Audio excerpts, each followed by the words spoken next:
টিনাজ cooking ওয়ার্ল্ডে আপনাদের সবাইকে স্বাগত। আবারও হাজির হয়ে গেছি নতুন আরেকটা রেসিপি নিয়ে। আজকের পর্বে আমি আপনাদের সাথে শেয়ার করব আলু মটর সবজি। এই আলু মটর সবজি তৈরি করতে কি কি লাগছে চলুন আমরা দেখে নিই। এখানে আমি সেদ্ধ করা আলু নিয়েছি 500 গ্রাম। আলুটাকে আমি হাত দিয়ে এইভাবে ভেঙে ভেঙে রেখে দিচ্ছি। নিয়েছি 250 গ্রাম মটরশুঁটি, 2টো টমেটোটা পেস্ট করে নিয়েছি, একটা পেঁয়াজ, কয়েক কোয়া রসুন নিয়েছি, 1 ইঞ্চি আদা, 4টে কাঁচা লঙ্কা, এটাও আমি পেস্ট করে নিয়েছি। আর নিয়েছি এখানে একটা তেজপাতা, 2টো শুকনো লঙ্কা আর হাফ চামচ জিরে। কড়াই বসিয়ে দিয়েছি গ্যাসে। কড়াই আমার গরম হয়ে গেছে। দিয়ে দিচ্ছি আমি হাফ কাপ সর্ষের তেল। আমি সর্ষের তেলে করেছি, আপনারা চাইলে এটা সাদা তেলেও রান্না করতে পারেন। তেল গরম হয়ে গেছে। এবার আমি গোটা মশলাগুলো তেলের মধ্যে দিয়ে দিলাম। কয়েক সেকেন্ড নাড়াচাড়া করে নেব। কয়েক সেকেন্ড পরে আমি বেটে রাখা মশলাটা দিয়ে দিচ্ছি। মশলাটা দিয়ে খুব ভালোভাবে মিশিয়ে দিচ্ছি। গ্যাসের ফ্লেমটা আমি মিডিয়ামে রেখে মশলাটা খুব ভালোভাবে কষিয়ে নেব। এবার দিয়ে দিচ্ছি 1 চামচ হলুদ গুঁড়ো।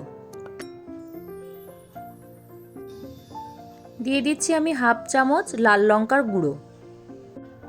ভালো করে একবার মিশিয়ে দিচ্ছি। এবার আমি এটাতে দিয়ে দিচ্ছি 1 চামচ জিরে গুঁড়ো আর দিচ্ছি 1 চামচ ধনে গুঁড়ো। জিরে গুঁড়ো ধনে গুঁড়োটা দিয়ে খুব ভালোভাবে মিশিয়ে দেব। আর ততক্ষণ পর্যন্ত মশলাটা আমি কষবো যতক্ষণ না মশলা থেকে কাঁচা গন্ধ চলে যায়।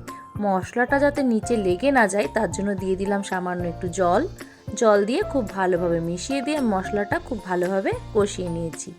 এবার আমি দিয়ে দিচ্ছি এখানে টমেটো পেস্টটা দিয়ে আবারও খুব ভালোভাবে মিশিয়ে দিচ্ছি।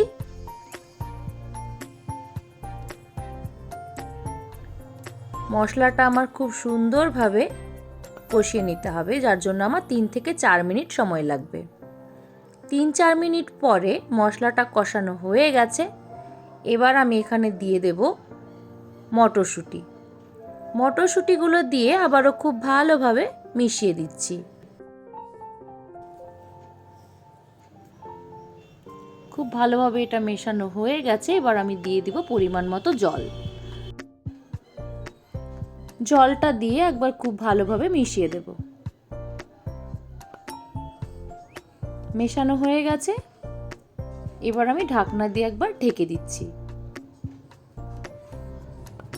মটরশুঁটিটা খুব ভালোভাবে ফুটে উঠেছে। এবার আমি দিয়ে দেব স্বাদ মতো নুনটা দিয়ে আবারও খুব ভালোভাবে একবার মিশিয়ে দিচ্ছি। এবার ঢাকনা দিয়ে ঢেকে আমি রান্নাটা হতে দেব 5 থেকে 6 মিনিট। 5-6 মিনিট পরে ঢাকনা খুলে দেখে নিয়েছি মটরশুঁটিগুলো আমার খুব সুন্দরভাবে সেদ্ধ হয়ে গেছে। এবার আমি সেদ্ধ করা আলুগুলো এর সাথে দিয়ে দেব। আলুগুলো যেহেতু আগে থেকেই সেদ্ধ করা সেজন্য এটা রান্না হতে আর বেশি সময় লাগবে না। একবার খুব ভালো করে মিশিয়ে দিলাম আর আবারও একবার ঢাকনা দিয়ে ঢেকে এটা আমি রান্না হতে দেব আরও 5 মিনিটের জন্য। 5 মিনিট পরে ঢাকনা খুলে দেখে নিয়েছি রান্নাটা আমার হয়ে গেছে।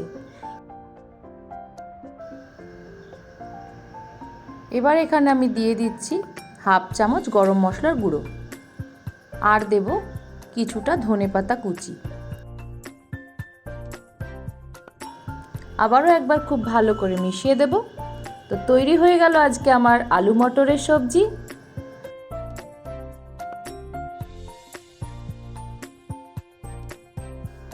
এবার আমি তুলে নেব। এই আলু মটরের সবজিটা রুটি, পরোটা এবং ভাত সব কিছুর সাথেই খুব ভালো লাগে।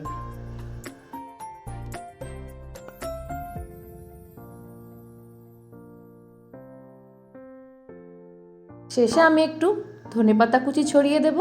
আর এটা স্বাদটা যাতে আরও বেশি ভালো হয় তার জন্য আমি দিয়ে দিচ্ছি সামান্য একটু বাটার। আপনারা চাইলে এটাতে একটু ঘিও দিতে পারেন, তাতে এটার স্বাদ আরও বেড়ে যাবে। কেমন লাগলো আমার আজকের রেসিপি অবশ্যই কমেন্ট করে জানাবেন। আর যারা আমার চ্যানেলে নতুন তাদের কাছে অনুরোধ রইল আমার চ্যানেলটি সাবস্ক্রাইব করে পাশে থাকার জন্য।